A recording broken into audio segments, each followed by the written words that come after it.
விஜயின் செயலால் திடீரென அதிகரிக்கும் மக்களின் எதிர்ப்பு. விஜய் அவர்கள் என்ன செஞ்சாங்க? சிஎம் விஜய் என்ன செஞ்சாரு?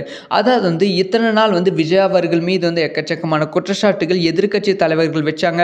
அதே மாரி நெறைய சோசியல் மீடியால நெறைய பேர் வச்சாங்க. ஆனா அது எல்லாமே ஈஸியா விஜய் அவர்கள் கடந்து சென்று விட்டார்கள். ஆனா இப்ப வச்ச ஒரு குற்றச்சாட்டு சோசியல் மீடியால ரொம்ப தீயா பரவிக்கொண்டு இருக்கு. அதாவது பத்திரிகை சுதந்திரம். ஸோ திமுக ஆட்சியில பத்திரிகை சுதந்திரம் அப்படிங்கிற விஷயம் சுத்தமா கிடையாது. ஸோ திமுக ஆட்சிய பத்தியோ, இல்ல ஸ்டாலின பத்தியோ, உதயநிதியை பத்தி யாராவது தப்பா பேசினா உடனே அரெஸ்ட் பண்ணிருவாங்க.